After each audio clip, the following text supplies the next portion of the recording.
اعوذ باللہ من الشیطان الرجیم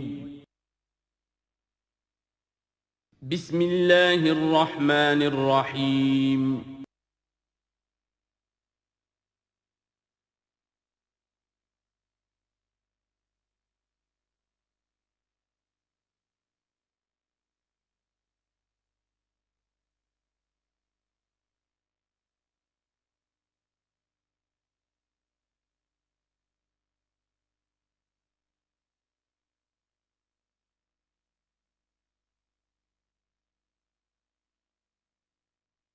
الحمدللہ وکفا والصلاة والسلام علی عباده الذین اصطفیٰ خصوصاً علی افضلہم وخاتم النبیین محمد الامین وعلی آلہ وصحبہ اجمعین اما بعد فاعوذ باللہ من الشیطان الرجیم بسم اللہ الرحمن الرحیم افتطمعون ان یؤمنوا لکم وقد کان فریق منہم یسمعون کلام اللہ ثم یحرفونہ من بعد ما عقلوہ وهم یعلمون صدق اللہ العظیم رب اشرح لی صدری ویسر لی امری واحلل عقدۃ من لسانی یفقہوا قولی اللہم ربنا الہمنا رشدنا واعذنا من شرور انفسنا اللہم ارنا الحق حقا وارزقنا اتباعہ وارنا الباطل باطلا وارزقنا اجتنابہ اللہم وفقنا لما تحب وترضى اللہم ربنا آنس وحشتنا فی قبورنا وارحمنا بالقرآن العظیم اللہم اجعلہ لنا اماما ونورا وہدا ورحمہ اللہم ذکرنا منہ ما نسینا وعلمنا منہ ما جہلنا وارزقنا تلاوته آناء اللیل وآناء النہار واجعلہ لنا حجتا یا رب العالمین آمین۔ اب تک ہم نے سورہ بقرہ کے 8 رکوع اور اس پر مستضاد صرف 3 آیات کا مطالعہ کیا ہے۔ آج میں چاہتا ہوں کہ ہماری رفتار قدرے تیز ہو۔ تو یہ جو سلسلہ مضمون چل رہا ہے خطاب امت سابقہ امت مسلمہ بنی اسرائیل، ان کے ساتھ خطاب کا سلسلہ سورہ بقرہ میں 5ویں رکوع سے شروع ہوا اور 15ویں رکوع کے آغاز تک چلے گا۔ یہ 10 رکوع ہیں۔ عرض کر چکا ہوں بار بار، اور اس کو میں چاہتا ہوں آپ اچھی طرح ذہن نشین کر لیں کہ اس میں سے پہلا رکوع جو ہے وہ دعوت کا ہے، وہ بہت فیصلہ کن ہے۔ یہی وجہ ہے کہ دیکھیے اس رکوع کا آغاز ہوا یا بنی اسرائیل اذکروا نعمتی التی انعمت علیکم واوفوا بعہدی اوف بعہدکم وایای فارہبون، اور خود بخود ظاہر ہو رہا ہے اسلوب کلام سے کہ اگلے رکوع سے بات کا رنگ بدل گیا ہے۔ یا بنی اسرائیل اذکروا نعمتی التی انعمت علیکم وانی فضلتکم علی العالمین واتقوا یوما لا تجزی نفس عن نفس شیئا ولا يقبل منها شفاعة ولا يؤخذ منها عدل ولا هم ينصرون۔ یہ تہدید کا انداز ہے، دھمکی کا انداز ہے۔ تو میں نے عرض کیا تھا کہ 5واں رکوع اس خطاب میں بمنزلہ فاتحہ ہے، بہت اہم ہے، اور بقیہ جو 9 رکوع ہیں ان میں بریکٹ کا انداز ہے کہ 2 آیتوں سے بریکٹ شروع ہوتی ہے، انہی 2 آیتوں پر بریکٹ ختم ہوگی۔ یہ ملامت کا خطاب ہے، اور ان کے خلاف ایک مفصل فرد قرارداد جرم جو ہے وائد کی گئی ہے، جس کے نتیجے میں وہ اس منصب سے معزول کر دیے گئے جس پر 2000 برس سے فائز تھے، اور ان کی جگہ پر اب امت محمد، نئی امت مسلمہ علی صاحب الصلاۃ والسلام، اب اس کا نصب، اس کی انسٹالیشن، اور اس کی انسٹالیشن سیریمنی کے طور پر تحویل قبلہ کا معاملہ۔ یہ ربط کلام اگر سامنے نہ رہے تو انسان کھو جاتا ہے قرآن مجید کی طویل صورتوں کو پڑھتے ہوئے کہ بات کہاں سے چلی تھی، کدھر جا رہی ہے، کیا ربط ہے، کیا تعلق ہے، سیاق کلام کیا ہے۔ اس کو میں اس لیے بار بار، حالانکہ مجھے معلوم ہے کہ وقت کم ہے، لیکن میں اس چیز کو زیادہ اہمیت دے رہا ہوں۔ اب ان 9 رکوعوں کے مضامین میں کچھ تو واقعات ہیں، تم نے یہ کیا، تم نے یہ کیا، تم نے یہ کیا۔ ظاہر بات ہے ترجمہ تو کرنا ہوگا، کچھ مختصر وضاحت بھی کرنی ہوگی، لیکن ان کے تفصیل میں جانے کی ضرورت نہیں ہے۔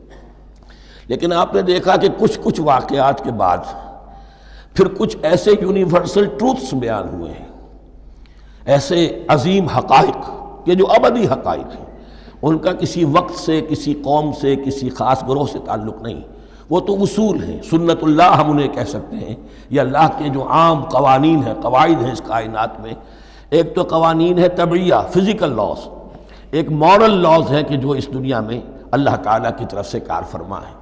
تو جہاں وہ مورل لاز آتے ہیں جنہیں آپ کہا کرتے تھے جب بچپن میں کہانی پڑھی اور کہانی کے بعد لکھا اس کا مورل لیسن کیا ہے، اس کہانی سے سبق کیا حاصل ہوا، تو تھوڑے تھوڑے وقفے کے بعد وہ آیات آتی ہیں کہ جو اس گویا کہ اس سلسلہ کلام کے اندر یہ انتہائی اہمیت کی حامل ہیں، اس لیے کہ وہ یونیورسل اہمیت کی حامل ہیں، اور ان میں در حقیقت ایک رہنمائی پوشیدہ ہے موجودہ امت مسلمہ کے لیے۔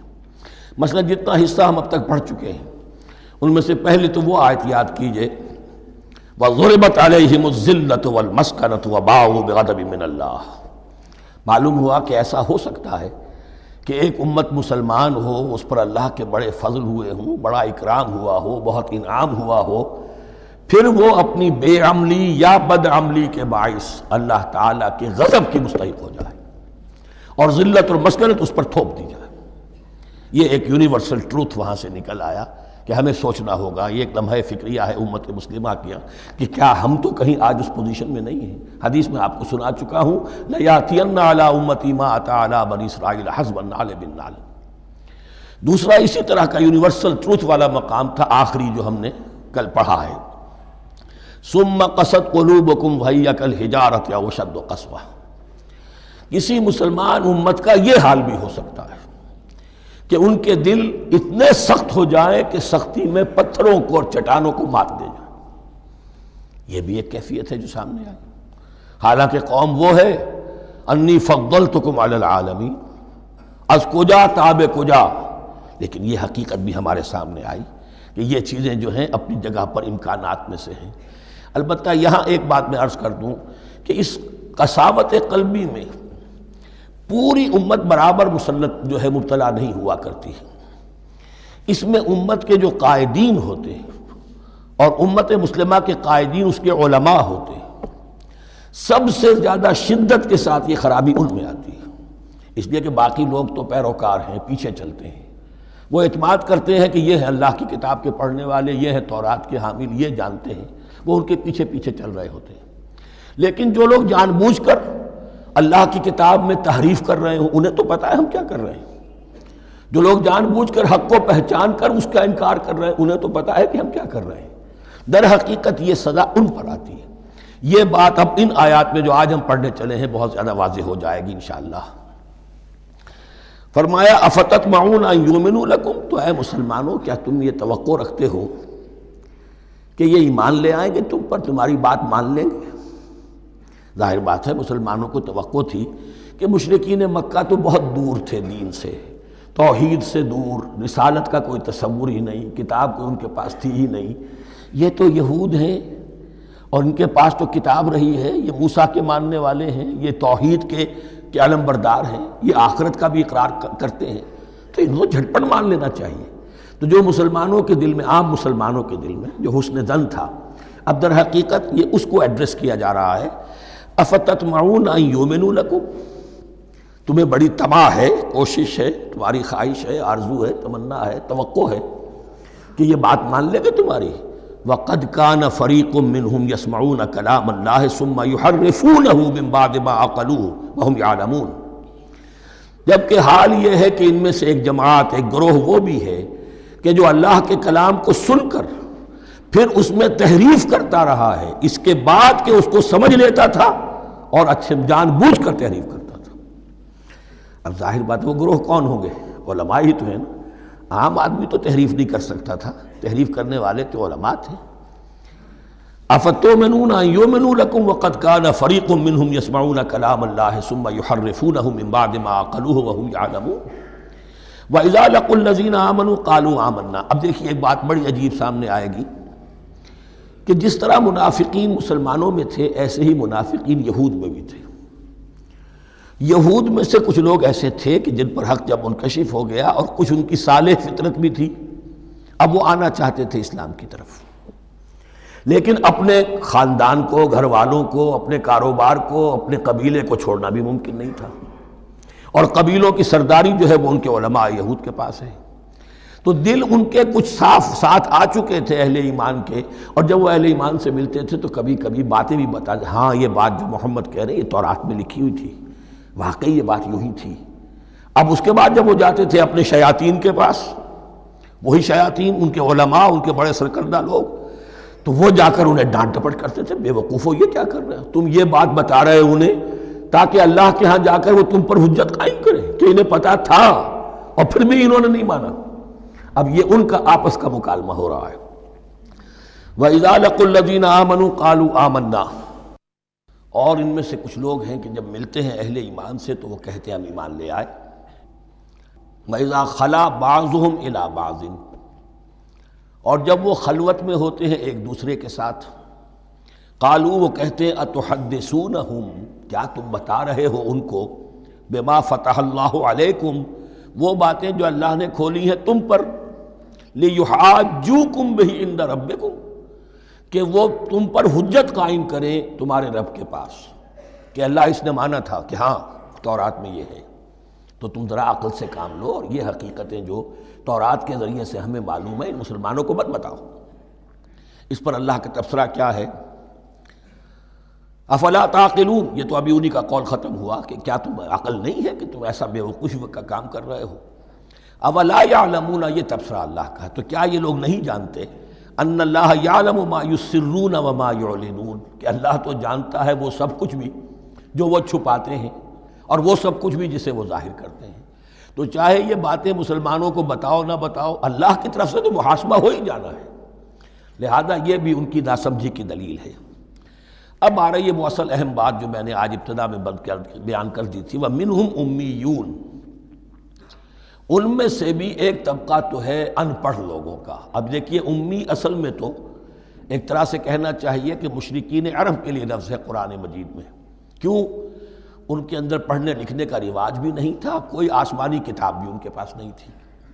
لیکن اب یہود کے بارے میں کہا جا رہا ہے، جیسے آج مسلمان ہیں کہ اکثر و بیشتر مسلمان تو جاہل ہیں، چاہے پی ایچ ڈی کیا ہوا ہو، پی ایچ ڈی تو فزکس میں کیا ہوا ہے، قرآن کی الف بیتیں نہیں آتی، دین کے جو ہیں مبادی تک سے ناواقف ہیں، بہت پڑھے لکھے، اس کو ہمارے بعد لوگ کہتے ہیں پڑھے لکھے جاہل۔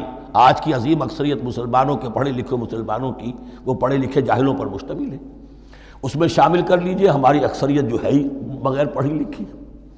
تو اب انہیں کیا پتہ، وہ تو سارا اعتماد کریں گے علماء پر، کوئی بریلوی ہیں بریلوی علماء پر اعتماد کریں گے، کوئی دیوبندی ہیں وہ دیوبندی علماء پر اعتماد کریں گے، کوئی اہل حدیث ہیں وہ اہل حدیث علماء پر اعتماد کریں گے۔ منہم امیون، اب امیون کا سہارا کیا ہوتا ہے؟ منہم امیون لا یعلمون الکتاب الا امانیہ، وہ کتاب سے تو واقف نہیں ہوتے، اپنی کچھ خواہشات ہیں کہ جن کو جانتے ہیں۔ یہ خواہشات بعد میں کھل جائے گا، یہ خواہشات کیا ہیں؟ ہم تو اسرائیلی ہیں، ہم تو اللہ کے محبوب ہیں، ہم تو امت محمد میں ہیں، ہماری تو شفاعت ہو ہی جائے گی، یہ امانی ہے۔ تلک امانیہم، اور ہمیں تو جہنم میں داخل کیا بھی تو تھوڑے سے عرصے کے لیے، ہمیں نکال لیا جائے گا، یہ امانی ہے۔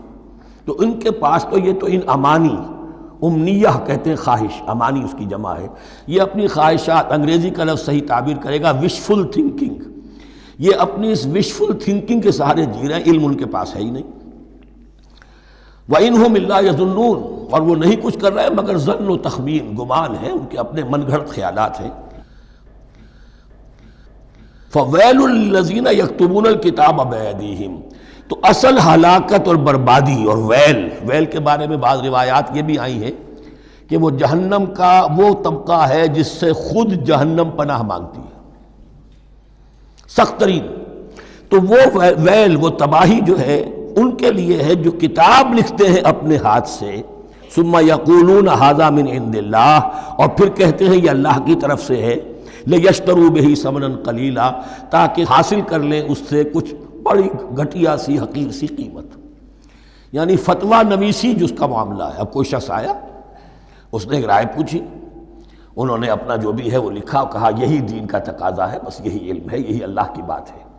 اب اس میں کتنا کچھ واقعتاً انہوں نے صحیح بات کہی ہے، کتنی ہٹ درمی سے کام لیا ہے، کتنی کسی رشوت کے مبنی کو رائے دی ہے، خود بدلتے نہیں قرآن کو بدل دیتے ہیں، ہوئے کس درجہ فقیہان حرم بے توفیق، تو یہ ان کے علماء کا کردار تھا۔ ثم یقولون ھذا من عند اللہ لیشتروا بہ ثمنا قلیلا فویل لہم مما کتبت ایدیہم، تو ہلاکت اور بربادی ہے ان کے لیے اس چیز سے کہ جو ان کے ہاتھوں نے لکھی، وویل لہم مما یکسبون، اور ان کے لیے ہلاکت اور بربادی ہے اس کمائی سے جو وہ کر رہے ہیں۔ یہ سارا دھندا جو ہے فتویٰ فروشی کا اور دین فروشی کا، اس کے لیے تباہی وہ اپنے لیے مول لے رہے ہیں، اس سے کوئی ان کو اللہ تعالیٰ کے ہاں کوئی اجر و ثواب نہیں ملے گا۔ وقالوا، اب یہ آگے امانی، وقالوا لن تمسنا النار الا ایاما معدودہ، وہ کہتے ہیں ہمیں تو آگ چھو ہی نہیں سکتی، ہاں گنتی کے چند دن، صرف یہ کہ دوسروں کی آنکھوں میں دھول جھونکنے کے لیے کہ کوئی اعتراض نہ کر دے، اللہ ہمیں آگ میں پھینکا جا رہا اور ان کو نہیں پھینکا جا رہا، یہ ہم سے بھی بدتر تھے کردار میں، تو شاید ان کا منہ بند کرنے کے لیے چند دن کے لیے ہمیں جہنم میں ڈال دیں گے، پھر فوراً نکال لیں۔ وقالوا لن تمسنا النار الا ایاما معدودہ، اور وہ کہتے ہیں کہ نہیں چھو سکتی ہمیں آگ مگر گنتی کے چند دن۔ قل اتخذتم عند اللہ عہدا، ان سے کہیے کیا تم نے اللہ سے کوئی عہد لے لیا ہے، کوئی قول و قرار ہو گیا ہے؟ فلن یخلف اللہ عہدہ، کہ تمہیں یہ یقین ہے کہ اللہ اپنے عہد کے خلاف نہیں کرے گا؟ ام تقولون علی اللہ ما لا تعلمون، یا تم اللہ کی طرف اس بات کی نسبت کر رہے ہو، تہمت لگا رہے ہو، جڑ رہے ہو یہ بات اللہ پر جو تم نہیں جانتے، جس کے لیے تمہارے پاس کوئی علم نہیں ہے۔ بلا من کسب سیئۃ، اب یہ انتہائی وہ یونیورسل ٹروتھس جو ہیں جو میں نے کہا تھا، ابدی حقائق، اس کی عظیم ترین حقیقت آ رہی ہے، نوٹ کیجئے۔ بلا، کیوں نہیں، من کسب سیئۃ، جس شخص نے جان بوجھ کر ایک گناہ کمایا، لیکن گناہ بڑا، کبائر، صغائر نہیں، سیئۃ، یہ اس کی جو تنکیر ہے وہ ایک کا فائدہ بھی دے رہی ہے اور تفخیم کا بھی۔ جس نے بھی جان بوجھ کر کسبا، ایک گناہ کمایا، فاحاطت بہ خطیئتہ، اور اس کی خطا نے اس کا گھیراؤ کر لیا، یعنی ایک ہی گناہ ہے، سود کھا رہا ہے، باقی نماز ہے، تہجد ہے، یہ ہے وہ ہے، لیکن اس ایک گناہ کی برائی بھی اتنی اس کے گرد جو ہے چھا جائے گی کہ پھر اس کی یہ ساری نیکیاں ختم ہو کر رہ جائیں، ایک گناہ۔ بلا من کسب سیئۃ واحاطت بہ خطیئتہ فاولئک اصحاب النار هم فیہا خالدون۔ اس میں ہمارے مفسرین نے یہ لکھا ہے کہ اس کی خطا کاری اتنی اس کے اوپر چھا جائے کہ ایمان کا کوئی اثر باقی نہ رہے۔ اور المعاصی برید الکفر، یہ علماء کے ہاں اصول ہے کہ یہ جو گناہ ہوتے ہیں یہ ڈاک ہے کفر کی، ہوتے ہوتے گناہ پر مداومت اگر اس پر چلتا ہے تو اصل میں ہوتے ہوتے ہوتا یہ ہے کہ اسے پتہ بھی نہیں ہوتا، وہ اپنے آپ کو مسلمان سمجھتا ہے، اندر سے ایمان ختم ہو چکا ہوتا ہے۔ دیمک کی طرح جو ہے وہ دروازے کی چوکھٹ جو ہے کھائی گئی، اوپر صرف ایک ونیئر لگا ہوا ہے جو نظر نہیں آ رہا۔ یہ عقل جو ہے اللہ نے دیمک کو بھی دی ہے کہ چھوٹی سی چھپٹی چھوڑ دینا تاکہ دھوکہ کھاتے رہیں لوگ گھر والے، باقی یہ کہ اندر سے کھوکھلا کر دیا۔ اولئک اصحاب النار، یہ آگ والے ہیں، ہم فیہا خالدون، جو اس میں ہمیشہ ہمیشہ رہیں گے۔ یہ ہے قاعدہ کلیہ، قرآن کا قطعی اور ابدی فیصلہ۔ والذین آمنوا وعملوا الصالحات، ہاں اس کے برعکس جو لوگ ایمان لائیں اور نیک عمل کریں۔ اب نیک عمل میں ہر شخص نے اپنا اپنا نظریہ بنا رکھا ہے۔ مراد نیک عمل قرآن مجید کا کیا ہے؟ دین کے سارے تقاضوں کو ادا کرنا، وہ نیک عمل ہوگا۔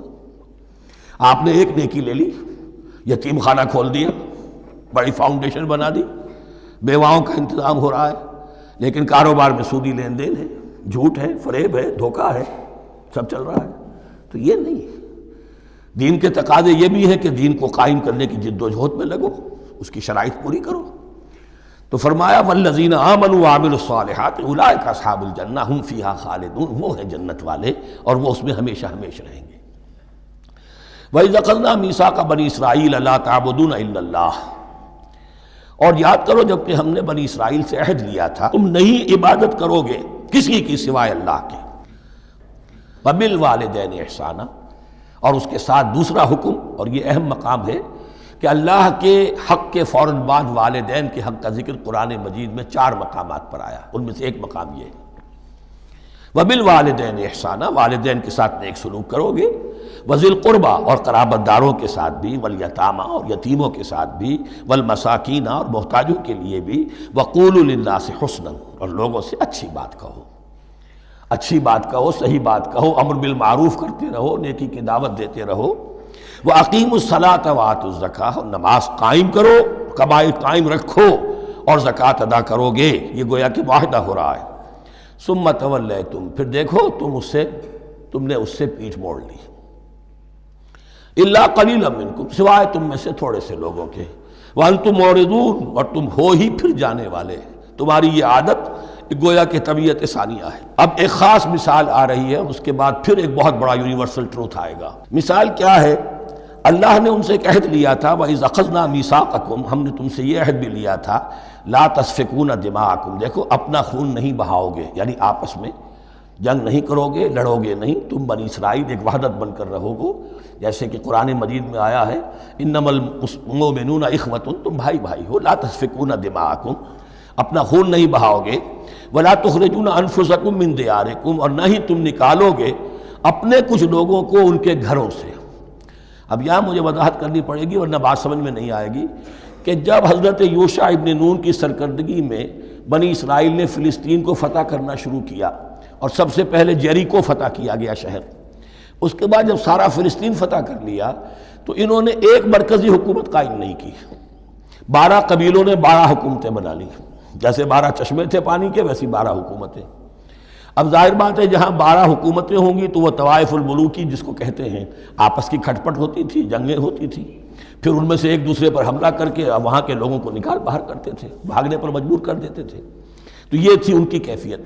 لیکن اس کے بعد پھر جب وہ لوگ چلے گئے کہیں کفار کے ملک میں چلے گئے، اب کفار نے جو ہے ان کو لا کر اور ان کے سامنے ان کے ہاں بیچنا چاہا، چونکہ غلام بن گئے وہاں جا کر یا انہوں نے غلام بنا لیا، تو اب فدیہ دے کر چھڑا رہے ہیں کہ ہمیں حکم دیا گیا ہے کہ جو بھی تمہارا اسرائیلی بھائی ہو اس کو فدیہ دے کر چھڑا لو اگر کہیں وہ اسیر ہو جائے۔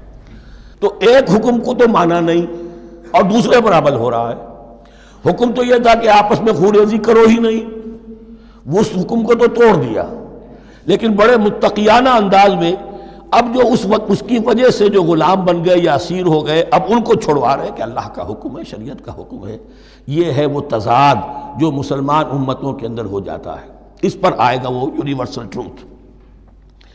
وَإِذْ أَخَذْنَا مِيثَاقَكُمْ لَا يَسْتَسْفِكُونَ دِمَاءَكُمْ جب یاد کرو جب کہ ہم نے تم سے عہد لیا تھا کہ تم اپنا خون نہیں بہاؤ گے، وَلَا تُخْرِجُونَ أَنفُسَكُم مِّن دِيَارِكُمْ اور نہ ہی تم اپنے آپ کو اپنے لوگوں کو ان کے گھروں سے نکالو گے، ثُمَّ أَقْرَرْتُمْ وَأَنْتُمْ تَشْهَدُونَ پھر تم نے اقرار کیا تھا اس عہد کو اور قول و قرار کو مان لیا تھا پورے شعور کے ساتھ، تشہدون مانتے ہوئے، ثُمَّ أَنْتُمْ هَؤُلَاءِ پھر تم وہی ہو، تم ہی ہو وہ تو تقتلون انفسکم اپنے ہی لوگوں کو قتل بھی کرتے ہو، وتخرجون فریقا منکم من دیارہم اور اپنے ہی لوگوں میں سے کچھ لوگوں کو ان کے گھروں سے باہر نکالتے ہو، تظاہرون علیہم بالاسم والعدوان ان پر چڑھائی کرتے ہو گناہ کے ساتھ بھی اور زیادتی کے ساتھ بھی، وَإِن یاتوکم اسارا اور اگر وہ قیدی بن کر تمہارے پاس آتے ہیں تفادوہم تو اب تم ان کا فدیہ دے کر انہیں چھڑاتے ہو، وَهُوَ مُحَرَّمٌ عَلَيْكُمْ إِخْرَاجُهُمْ حالانکہ ان کا تو نکالنا ہی تم پر حرام کیا گیا تھا۔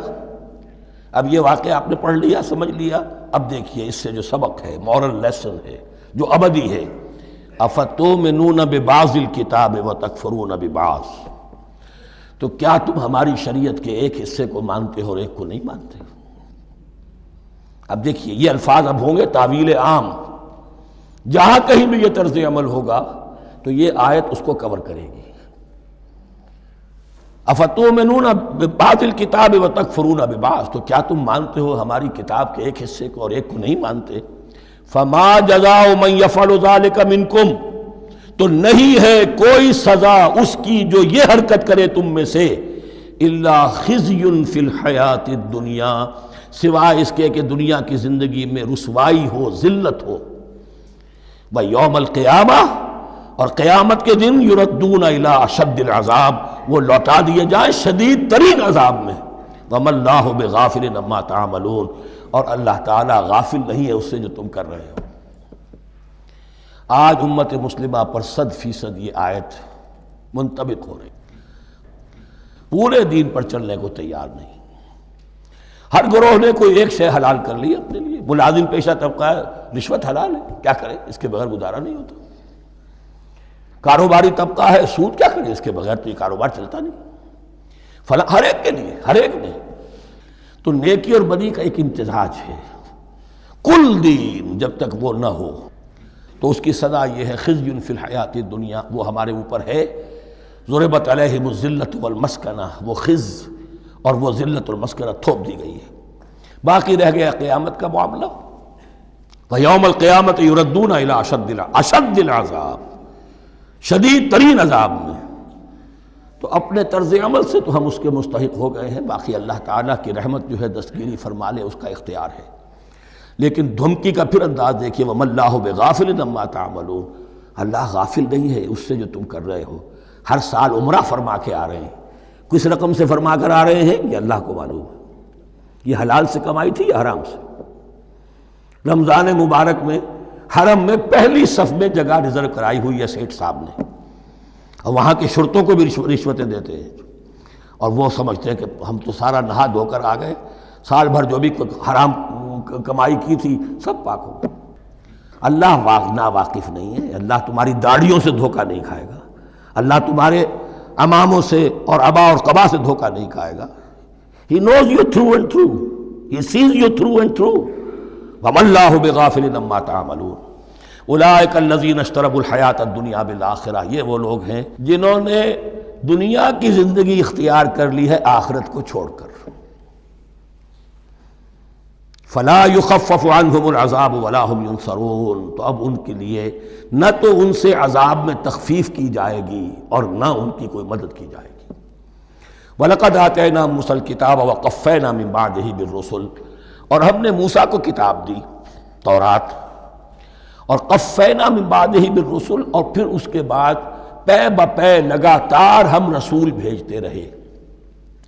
ایک بات نوٹ کر لیجئے گا، لفظ رسول اور لفظ نبی میں کچھ فرق ہے، اس وقت تفصیل میں جانے کا موقع نہیں ہے، لیکن یہ تین جوڑے الفاظ کے ایسے ہیں قرآن مجید کی اصطلاحات کے کہ وہ تینوں مترادف کے طور پر بھی استعمال ہو جاتے ہیں اور علیحدہ علیحدہ اپنا مفہوم بھی رکھتے ہیں۔ اور اس کا ایک اصول یہ علماء نے بنایا ہے کہ اذا اجتمع تفرقا واذا تفرقا اجتمع۔ ایک ہے ایمان اور اسلام، اب یہ بھی مسلم مومن ایک ہی شے ہے، لیکن یہ کہ ایک شے تو نہیں ہے، کچھ فرق بھی ہے۔ کہیں جہاں ان دونوں الفاظ کو لایا جائے گا بالمقابل تو فرق نظر آ جائے گا، لیکن عام طور پر مسلم کی جگہ مومن، مومن کی جگہ مسلم استعمال ہو جائے گا۔ call the rose by any name it will smell as sweet۔ اس طرح جہاد اور قتال کا معاملہ ہے، دو الفاظ ہیں، مختلف ہیں، مفہوم جدا بھی ہے لیکن ایک دوسرے کی جگہ آ بھی جائیں گے۔ تیسرے نبی اور رسول، فرق ہے، ہر نبی رسول نہیں ہوتا، ہر رسول نبی ہے، یعنی نبی عام ہے، رسول خاص ہے۔ نبی کو جب کسی خاص قوم کی طرف معین طور پر بھیج دیا جاتا ہے تب وہ رسول ہو جاتا ہے، اس سے پہلے اس کی حیثیت ایک ولی اللہ کی ہے، بہت اعلیٰ درجے کا اللہ کا دوست اور ولی جس پر وحی آ رہی ہے۔ عام ولی اللہ میں اور نبی میں فرق یہ ہے، ان پر وحی آتی ہے، ان پر وحی نہیں آتی۔ لیکن اس نبی کو اگر اب آپ بھیج دیں گے کہ جاؤ اذهب الى فرعون، اب وہ رسول ہو گئے، جاؤ اب مدین کی طرف، الى مدین اخاہم شعیبا، اب رسول ہو گئے۔ تو یہ فرق ہے نبی اور رسول کا۔ جیسے آپ کے ہاں سی ایس پی کارڈر ہے، اب وہ ڈی سی بھی لگ سکتا ہے، کہیں وہ جوائنٹ سیکرٹری لگا ہوا ہے، کہیں ناپسندیدہ آدمی ہے تو او ایس ڈی لگایا ہوا ہے کہیں، لیکن اس کا کارڈر برقرار رہے گا، سی ایس پی تو ہے وہ۔ اسی اعتبار سے ہر نبی ہر حال میں نبی ہے، لیکن اس کو اضافی کیفیت ملتی ہے رسول کی۔ اور ایک بات یہ نوٹ کر لیجئے، نبیوں کو قتل بھی کیا گیا ہے، رسول قتل نہیں ہو سکتے۔ اللہ کا فیصلہ یہ ہے کہ لاغلبن انا ورسلی، میں اور میرے رسول تو غالب آ کر رہیں گے۔ جب بھی کسی قوم نے کسی رسول کی جان لینے کی کوشش کی ہے، اس قوم کو برباد کر دیا گیا اور رسول اور اس کے ساتھیوں کو بچا لیا گیا۔ یہ معاملہ ہوا ہے اللہ کا تمام رسولوں کے ساتھ، نبیوں کے ساتھ نہیں۔ حضرت یحییٰ نبی تھے، قتل کر دیے گئے۔ حضرت عیسیٰ رسول تھے، قتل نہیں کیے جا سکتے تھے، ان کو زندہ آسمان پر اٹھا لیا گیا۔ اب وہی دوبارہ آئیں گے۔ تو رسول جو ہے وہ قتل نہیں ہوتا، اور اسی اعتبار سے حضور کی بڑی گہری تمنا تھی، لَوَدِدتُّ أَنْ أُقْتَلَ فِي سَبِيلِ اللَّهِ ثُمَّ أُحْيَا ثُمَّ أُقْتَلَ ثُمَّ أُحْيَا، میری بڑی خواہش ہے میں اللہ کی راہ میں قتل ہو جاؤں، پھر زندہ کیا جاؤں، پھر قتل کیا جاؤں، پھر اللہ کی راہ میں پھر زندہ کیا جاؤں، پھر قتل کیا جاؤں۔ لیکن اللہ نے یہ خواہش آپ کی پوری نہیں کی، اس لیے کہ آپ اللہ کے رسول تھے۔ اب یہاں نوٹ کیجئے گا، یہاں لفظ رسول تو آ گیا ہے لیکن یہ نبی کے معنی میں ہے۔ قَفَّيْنَا مِن بَعْدِهِ بِالرُّسُلِ، اس لیے کہ رسول حضرت موسیٰ کے بعد حضرت عیسیٰ ہی ہے، درمیان میں پروفٹس ہیں، یہ prophets of the Old Testament, یہ انبیاء ہیں، لیکن ان کے لیے لفظ رسول آ گیا ہے۔ وَآتَيْنَا عِيسَى ابْنَ مَرْيَمَ الْبَيِّنَاتِ وَأَيَّدْنَاهُ بِرُوحِ الْقُدُسِ، اور ہم نے عیسیٰ کو بڑی واضح نشانیاں دیں، حصی معجزات جتنے حضرت مسیح کو دیے گئے ہیں ویسے اور کسی نبی کو نہیں دیے گئے، یہ بعد میں تذکرہ آ جائے گا سورہ آل عمران میں۔ اور ہم نے مدد کی ان کی روح القدس کے ساتھ، حضرت جبرائیل کی خاص تائید انہیں حاصل تھی۔ ظاہر بات ہے، میں نے عرض کیا ہے کہ جو معجزہ ہوتا ہے وہ کسی نبی کی اپنی طاقت سے اس کا ظہور نہیں ہوتا، رسول کی کسی طاقت سے، یا کرامت کسی ولی اللہ کے اپنے اختیار میں نہیں ہوتی، یا اللہ کی طرف سے، اور اس کے لیے ظہور جو ہوتا ہے وہ فرشتوں کے ذریعے سے۔ أَيَّدْنَاهُ بِرُوحِ الْقُدُسِ أَفَكُلَّمَا جَاءَكُمْ رَسُولٌ بِمَا لَا تَهْوَىٰ أَنفُسُكُمْ، اب یہاں پر تبصرہ ہو رہا ہے، جو بھی کچھ یہود نے کیا حضرت مسیح کے ساتھ، وہ چونکہ معلوم ہے اس کا تذکرہ نہیں کیا، صرف اس پر تبصرہ ہو رہا ہے۔ تو جب بھی کبھی تمہارے پاس کوئی رسول آیا، بِمَا لَا تَهْوَىٰ أَنفُسُكُمْ، وہ چیز لے کر جو تمہارے جیوں کو، تمہارے من کو بھائی نہیں، اچھی نہیں لگی، استکبرتم، تم نے استکبار کیا، وہی استکبار جو عزازیل نے کیا تھا اور ابلیس بن گیا، ابا واستکبر۔ استکبرتم ففریقا کذبتم وفریقا تقتلون، تو کچھ کو تو تم نے صرف ان کی تردید ہی کی اور کچھ کو تم نے قتل بھی کیا، تقتلون، تو یہ انبیاء کے قتل ہو سکتا ہے۔ اور نمبر دو ایک رائے یہ دی گئی ہے، تقتلون جو ہے قتل تم نہیں آیا ہے، یہ فعل مضارع ہے، اور فعل مضارع کے اندر ایک فعل جاری رہتا ہے، ختم نہیں ہوتا، گویا کہ تم قتل کرنے کی کوشش کرتے رہے۔ بعض لوگوں کی تو جان کے درپے ہو گئے۔ وَقَالُوا قُلُوبُنَا غُلْفٌ، اور انہوں نے کہا ہے کہ ہمارے دل تو غلافوں کے اندر بند ہیں۔ یہ اس کو ملائیے پہلی آیت جو آج ہم نے پڑھی ہے، أَفَتَطْمَعُونَ أَن يُؤْمِنُوا لَكُمْ، تو اے مسلمانوں کیا تم یہ توقع رکھتے ہو اور چاہتے ہو کہ یہ تمہاری بات مان لیں گے؟ ان کی اس خواہش کے جواب میں جو وہ کہتے تھے وہ یہ قول ہے، وَقَالُوا قُلُوبُنَا غُلْفٌ، ہمارے دل غلافوں میں ہیں، میاں تمہاری بات ہم پر اثر نہیں کر سکتی، جاؤ کسی اور سے بات کرو۔ آج بھی آپ کو یہ الفاظ سننے کو مل جائیں گے، قلوبنا غلف، ہمارے دل تو غلافوں میں ہیں، بڑے مضبوط ہیں، مستحکم ہیں، تمہاری بات اس میں گھر کر ہی نہیں سکتی۔ بل لعنہم اللہ بکفرہم، یہ ہے تبصرہ۔ جس کو یہ کہہ رہے ہیں کہ ہمارے دل محفوظ ہیں اور غلافوں میں ہیں، حقیقت میں تو ان پر لعنت ہو چکی ہے اللہ کی طرف سے ان کے کفر کی وجہ سے۔ فقلیلا ما یؤمنون، تو واقعتاً اب کم ہی ہوں گے ان میں سے جو ایمان لائیں گے۔ ولما جاءہم کتاب من اللہ مصدق لما معہم، اب یہاں پر ذکر ہو رہا ہے خود حضور صلی اللہ علیہ وسلم کا، اور جب آ گئی ان کے پاس کتاب اللہ کے پاس سے، یعنی یہ قرآن، مصدق لما معہم، جو اس کی تصدیق کرتے ہوئے آیا جو ان کے پاس ہے۔ میں اس کی وضاحت کر چکا ہوں، قرآن ایک طرف تصدیق کرتا ہے تورات اور انجیل کی، اور دوسری طرف وہ مصداق بن کر آیا ہے تورات اور انجیل کی پیشن گوئیوں کا۔ وَكَانُوا مِن قَبْلُ يَسْتَفْتِحُونَ عَلَى الَّذِينَ كَفَرُوا، اور ان کا حال یہ تھا کہ وہ آخری کتاب اور آخری نبی کے حوالے اور واسطے سے اللہ تعالیٰ سے فتح کی دعائیں کیا کرتے تھے کافروں کے خلاف۔ ہوتا کیا تھا کہ یہ تین قبیلے مدینے میں آ گئے کہ جو یہودی تھے، بنو قینقاع، بنو نذیر اور بنو قریظہ، اسی میں وہاں رہتے تھے اوس اور خزرج جو یمن سے آئے تھے، اصل عربی قبائل تھے، پھر آس پاس کے قبائل بھی تھے، وہ سب کے سب امیین میں سے تھے، ان کے پاس نہ کوئی کتاب، نہ کوئی شریعت، نہ کسی نبوت سے آگاہ۔ اب ان کے آپس میں جب لڑائیاں ہوتی تھیں اور یہ مار کھاتے تھے، سرمایہ دار تھے، دولت والے تھے، عام طور پر بزدل تھے، لہذا جب بھی کبھی مقابلہ ہوتا تھا مار کھاتے تھے۔ تو وہاں یہ کہا کرتے تھے کہ ابھی تو تم ہمیں مار لیتے ہو، دبا لیتے ہو، نبی آخری زمان کی آنے کا وقت آ چکا ہے، وہ نئی کتاب لے کر آئیں گے، جب وہ آئیں گے ہم ان کے ساتھ ہو کر جب تم سے جنگ کریں گے تو تم ہمیں شکست نہیں دے سکو گے، ہمیں فتح حاصل ہوگی۔ اور دعا کیا کرتے تھے اللہ اس نبی آخر الزماں کا ظہور جلد ہو تاکہ اس کے واسطے سے اور اس کے ذریعے سے اس کے صدقے ہمیں فتح مل سکے۔ یہ دعائیں تھیں۔ چونکہ خزرج اور اوس کے لوگوں نے ان کی یہ دعائیں سنی ہوئی تھیں، یہی وجہ ہے کہ حج میں سن 11 نبوی کے حج میں یا سن 10 نبوی کے حج میں جب وہاں پر 6 آدمیوں سے حضور نے بات کی جو خزرج کے تھے سب کے سب، انہوں نے کلنکھیوں سے ایک دوسرے کو دیکھا، معلوم ہوتا ہے یہ وہی نبی ہیں جن کا ذکر یہ یہودی کرتے ہیں، تو اس سے پہلے کہ وہ ایمان لائے تم ایمان لے آؤ۔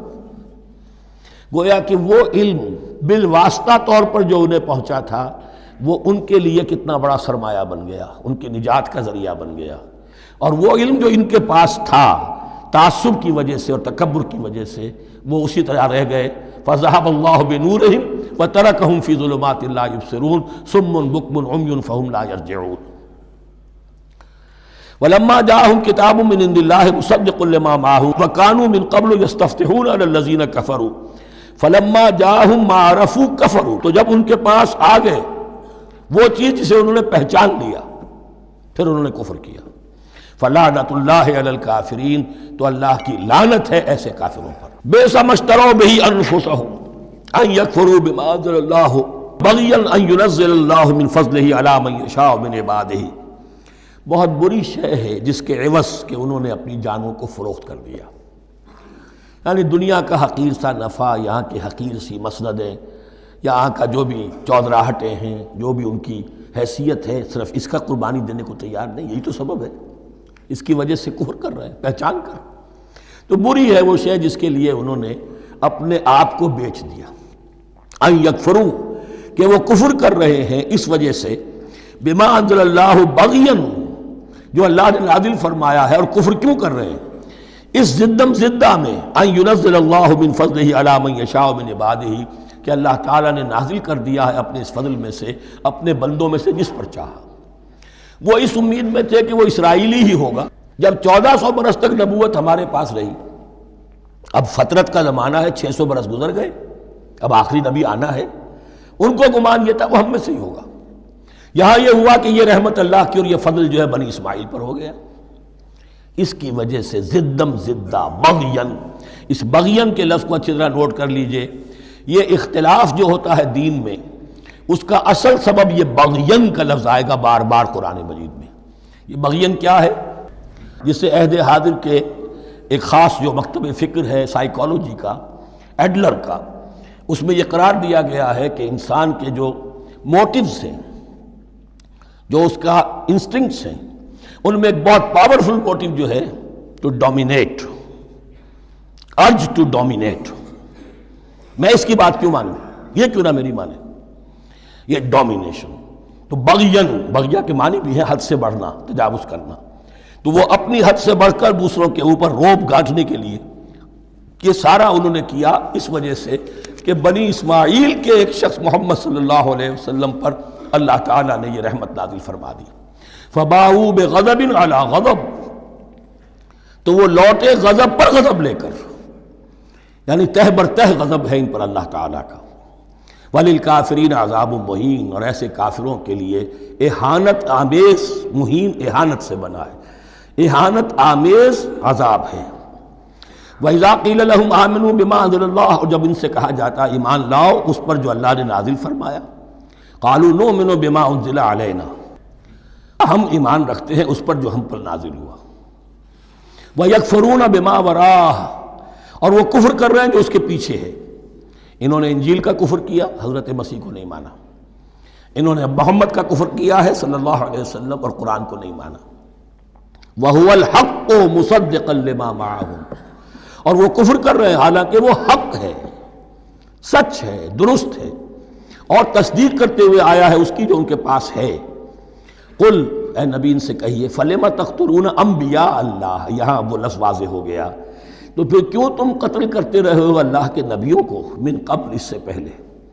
ایسے ہی حق پرست ہو، ایسے ہی جو کچھ تم پر نازل کیا گیا اس پر ایمان رکھنے والے ہو، تو تم نے نبیوں کو کیوں قتل کیا؟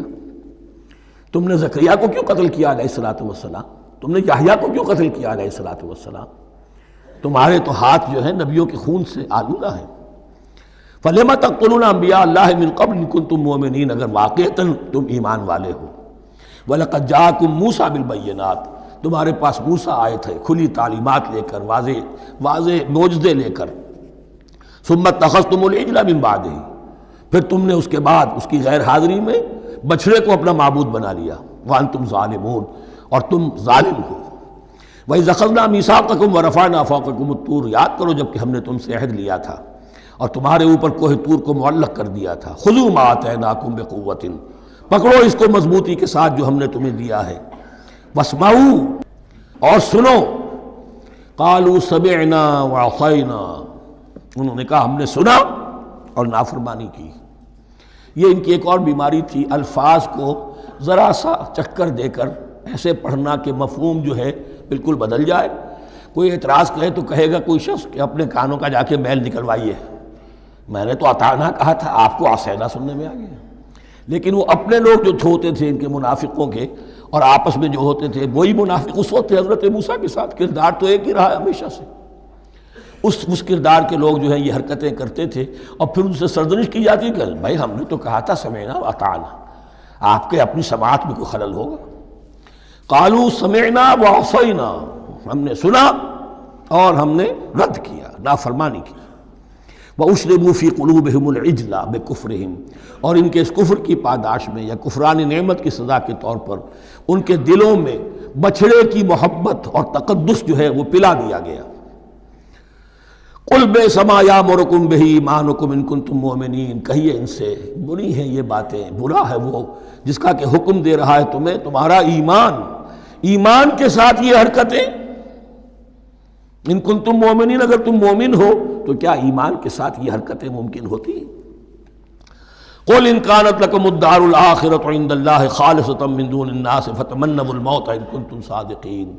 پھر یہ ایک یونیورسل ٹروتھ آ رہا ہے بہت اہم، اس کو کرتے ہوئے خود انٹروسپیکشن کی ضرورت ہے پڑھتے ہوئے، کیونکہ ان کا یہ خیال تھا نحن ابناء اللہ واحباؤہ، ہم تو اللہ کے بڑے چہیتے ہیں، بڑے لاڈلے ہیں، اولیاء ہیں، ہم پسندیدہ لوگ ہیں. We are the chosen people of the Lord, یہ ان کا کہنا جو ہے یہ تو ان کی بڑی کھلی بات ہے.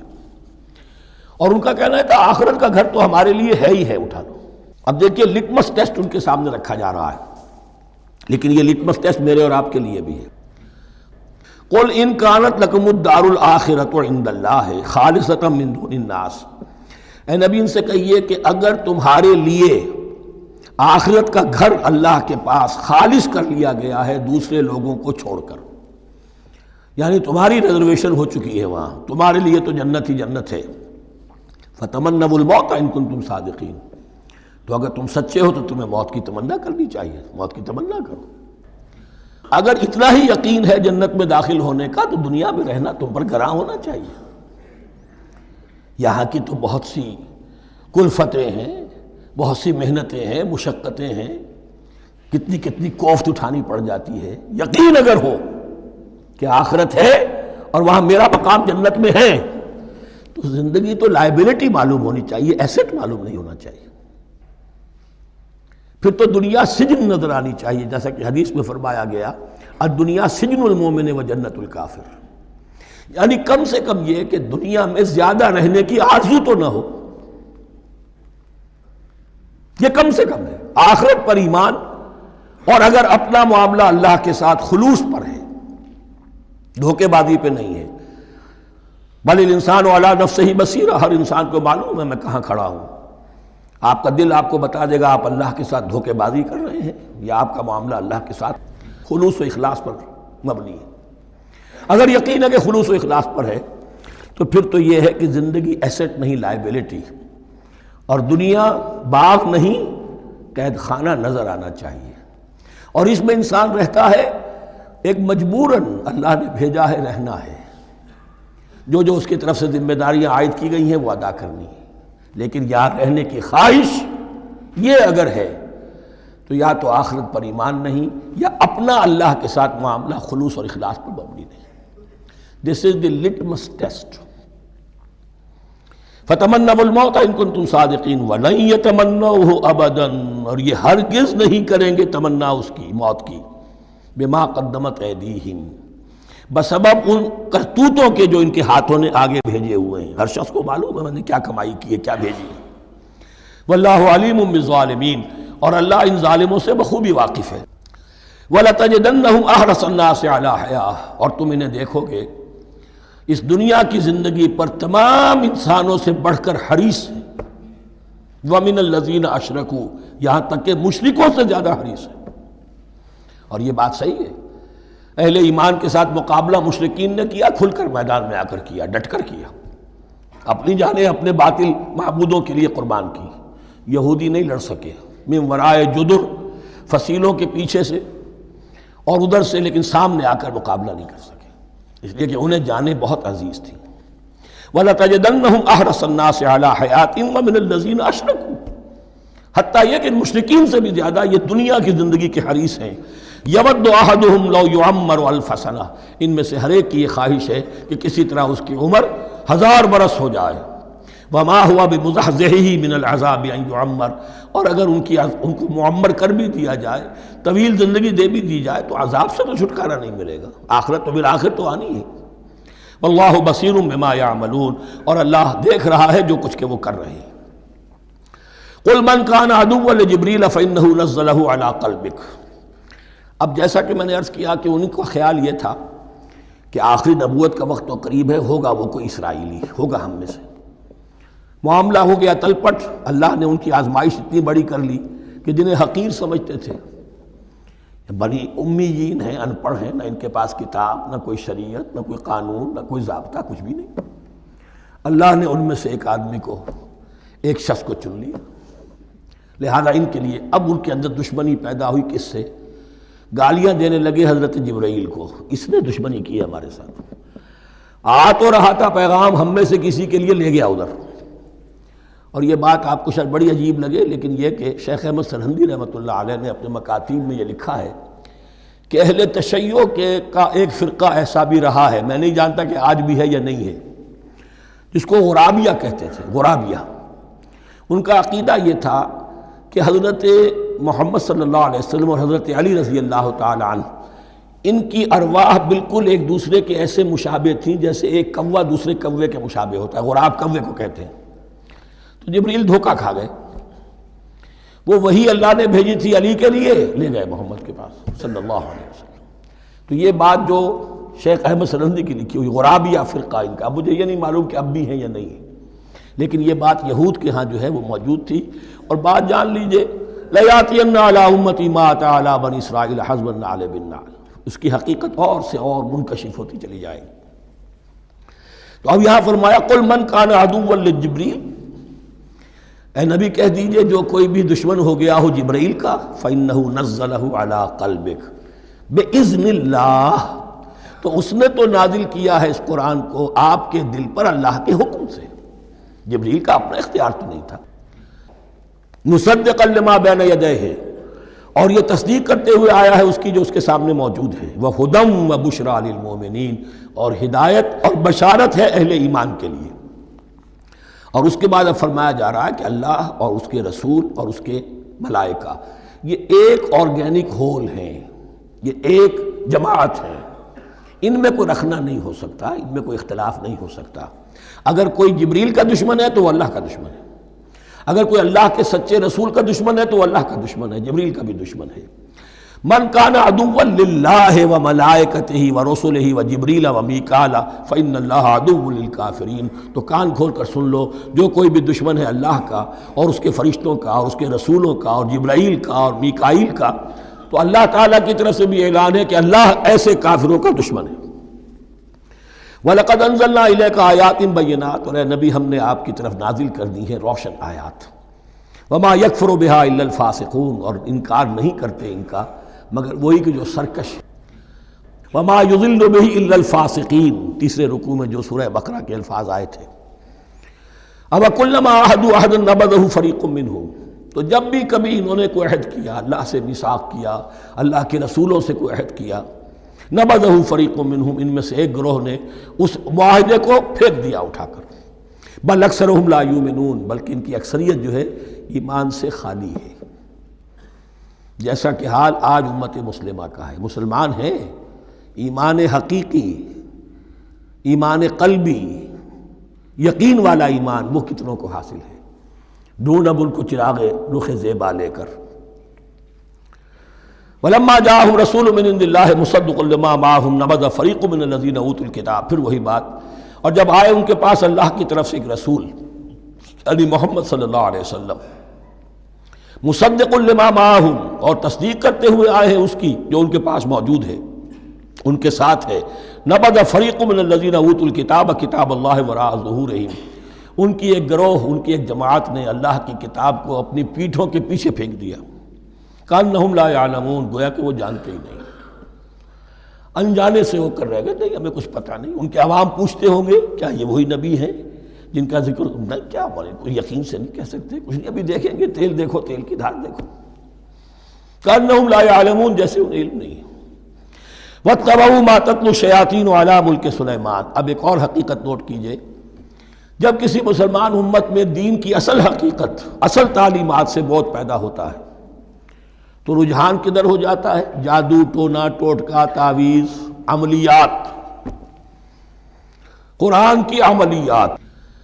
قرآن اترا تھا کسی اور کے لیے، کام کے لیے، یہ اس کو ذریعہ بناتے ہیں دشمن کو زیر کرنے کے لیے۔ محبوب آپ کے قدموں میں آ کر گرے گا، عمل قرآنی ہے، اتنے 100 روپے کا آپ لے جائیے تو مل جائے گا۔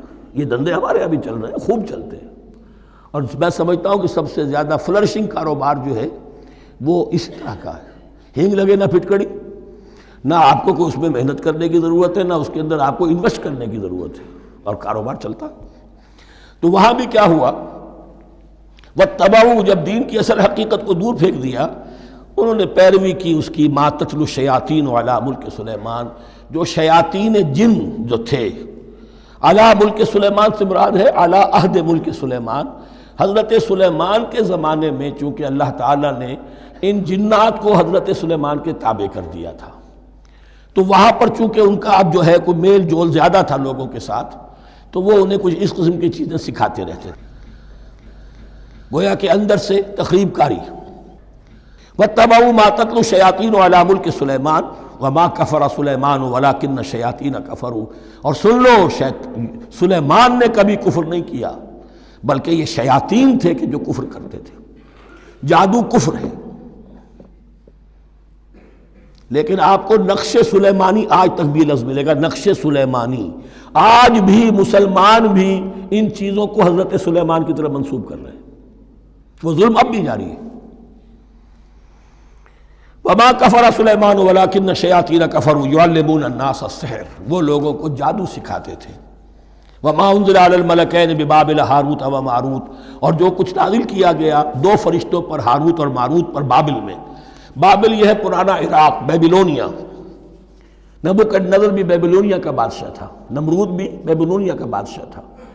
عراق کے بادشاہوں کا لقب ہی تھا نمرود، نماردہ اس کی جمع ہے۔ تو حضرت سلیمان کی حکومت جب تھی تو وہاں پر یہ لوگ جنات جو ہیں وہ اس قسم کی تخریب کاری کر رہے تھے، تو اللہ تعالیٰ نے آخری آزمائش کے لیے 2 فرشتوں کو زمین پر اتارا، اور وہ انسانی شکل میں لوگوں کو جادو سکھاتے تھے، بتاتے بھی جاتے تھے دیکھو جادو کفر ہے، ہم سے مت سیکھو، لیکن اس کے باوجود لوگ سیکھتے تھے، تو گویا کہ ان پر اتمام حجت ہو گیا کہ اب ان کے اندر خباثت جو ہے پوری طریقے سے گھر کر چکی ہے۔ وَمَا يُعَلِّمَانِ مِنْ أَحَدٍ، اور وہ نہیں سکھاتے تھے کسی کو بھی، حَتَّىٰ يَقُولَا إِنَّمَا نَحْنُ فِتْنَةٌ فَلَا تَكْفُرْ، یہاں تک کہ وہ کہہ دیتے تھے کہ دیکھو ہم تمہاری آزمائش کے لیے بھیجے گئے ہیں، ہم فتنہ ہیں، تو تم کفر مت کرو۔ فَيَتَعَلَّمُونَ مِنْهُمَا مَا يُفَرِّقُونَ بِهِ بَيْنَ الْمَرْءِ وَزَوْجِهِ، تو وہ سیکھتے تھے ان دونوں سے وہ شے کہ جس کے ذریعے سے تفریق کر سکیں ایک شخص اور اس کی بیوی کے درمیان، تفرقہ ڈالنا گھروں کے اندر، فساد۔ اب بھی یہ عورتوں کے اندر یہ کام بڑی تیزی کے ساتھ چلتے ہیں، تعویذ اور دھاگے اور کیا کوئی گنڈے چلتے ہیں۔ وَمَا هُمْ بِضَارِّينَ بِهِ مِنْ أَحَدٍ، اور نہیں تھے وہ ضرر پہنچانے والے کسی کو کچھ بھی، إِلَّا بِإِذْنِ اللَّهِ۔ ایمان کا تقاضا یہ ہے کہ چاہے کوئی دوا ہو وہ بھی بِإِذْنِ رب کام کرے گی، ورنہ نہیں۔ کوئی اور اسباب طبیعیہ ہیں، ان کے بھی اثرات ظاہر ہوں گے اگر اللہ چاہے گا، اس کے بغیر کچھ نہیں ہو سکتا۔ جادو کا بھی اثر ہوگا تو اللہ کے اذن سے ہوگا۔ تو بندہ مومن کو ڈٹے رہنا چاہیے اور مقابلہ کرنا چاہیے۔ وما هم بضارین بہ من احد الا باذن اللہ ویتعلمون ما یضرهم ولا ينفعهم، اور وہ سیکھتے تھے ان سے وہ چیزیں جو ان کے لیے مضرت بخش تھیں، ضرر پہنچانے والی، اور انہیں نفع نہیں پہنچاتی تھی۔ وَلَقَدْ عَلِمُوا لَمَنِ اشْتَرَاهُ مَا لَهُ فِي الْآخِرَةِ مِنْ خَلَاقٍ، حالانکہ یہ بات ان کے علم میں آ چکی تھی کہ جس نے بھی اس چیز کو حاصل کیا، جادو سیکھا، اس کا پھر آخرت میں کوئی حصہ نہیں ہے۔ وَلَبِئْسَ مَا شَرَوْا بِهِ أَنفُسَهُمْ، اور بری تھی وہ چیز جس کے لیے انہوں نے اپنے آپ کو فروخت کر دیا، لَوْ كَانُوا يَعْلَمُونَ، کاش کہ انہیں علم ہوتا۔ وَلَوْ أَنَّهُمْ آمَنُوا وَاتَّقَوْا، اور اگر وہ ایمان رکھتے اور تقوی کی روش اختیار کرتے، لَمَثُوبَةٌ مِّنْ عِندِ اللَّهِ خَيْرٌ، تو بدلہ پاتے اللہ کی طرف سے بہت ہی اچھا، بہت خیر۔ لَوْ كَانُوا يَعْلَمُونَ، کاش کہ ان کو معلوم ہوتا۔ یا ایھا الذین آمنوا لا تقولوا رائنا وقولوا انظرنا واسمعوا، اب ایک اور مثال ان کی، وہ تو تھے منافقین بنی اسرائیل جن کا ذکر ہوا، سمعنا وعصینا۔ اب یہاں یہ منافقین جو یہاں پر مسلمانوں میں شامل ہو گئے تھے، یہود کے زیر اثر لوگ، اور آ گئے ہیں مسلمانوں میں بھی، اب ان کا معاملہ کیا تھا؟ جب حضور صلی اللہ علیہ وسلم کی محفل میں بیٹھتے تھے تو جیسے ہوتا ہے، آپ نے کوئی بات فرمائی تو اگر فرض کیجئے کہ ادھر کے لوگوں نے نہیں سنی، بات سمجھ میں نہیں آئی، تو وہ ان سے درخواست کرتے تھے رعاینا، حضور ذرا ہماری رعایت کیجئے، بات کو دوبارہ دہرا دیجئے، ہماری سمجھ میں نہیں آیا۔ اب اس کا وہ کیا کرتے تھے یہودی، یا یہ ان کے یہودیوں کے زیر اثر منافقین، رعاینا، اے ہمارے چرواہے، گویا کہ دل میں خوش ہو رہے ہیں، خباثت نفس اس کو غذا مل رہی ہے، ہم نے تو رعاینا کہہ دیا۔ کسی نے اگر ٹوک دیا، بابا میں نے رعاینا کہا تھا، معلوم ہوتا ہے آپ کی سماعت میں کوئی خلل پیدا ہو چکا ہے، یہ انداز۔ تو مسلمانوں سے کہا جا رہا ہے، یہ واحد آیت ہے اس پورے سلسلے میں جس میں خطاب یا ایھا الذین آمنوا سے ہے، لیکن اصل میں روح سخن اب بھی بنی اسرائیل کی شرارت ہے۔ یا ایھا الذین آمنوا لا تقولوا رعاینا وقولوا انظرنا واسمعوا، دیکھو تم اس لفظ ہی کو چھوڑ دو، اہل ایمان تم مت کہا کرو رعاینا، تم کہا کرو انظرنا، اے نبی ہماری طرف توجہ فرمائیے، یا ہمیں مہلت دیجیے۔ نظر کے دونوں معنی ہیں، دیکھنا، ہمیں دیکھیے، اور انتظار بھی اسی سے بنا ہے، ذرا سی مہلت دیجیے۔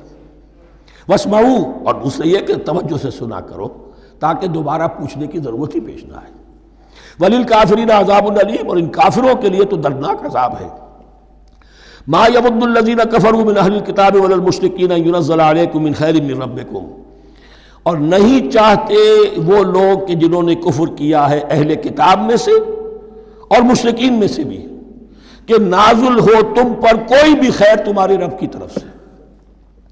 یہ اہل کتاب بھی اور مشرکین مکہ بھی، یہ جل رہے ہیں حسد میں، حسد کی آگ میں، کہ یہ کلام پاک تمہیں کیوں دے دیا گیا، یہ آخری منصب نبوت کا جو ہے، خاتم النبیین، یہ منصب جو ہے یہ انہیں کیوں مل گیا؟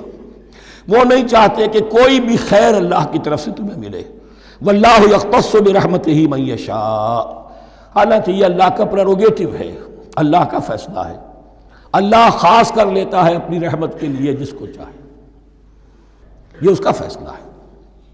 واللہ ذو الفضل العظیم، اور اللہ تعالیٰ بڑے فضل والا ہے۔ ما ننسخ من آیت او ننسها نأت بخیر منها او مثلها، ہم نہیں منسوخ کرتے کسی بھی آیت کو یا اسے بھلواتے۔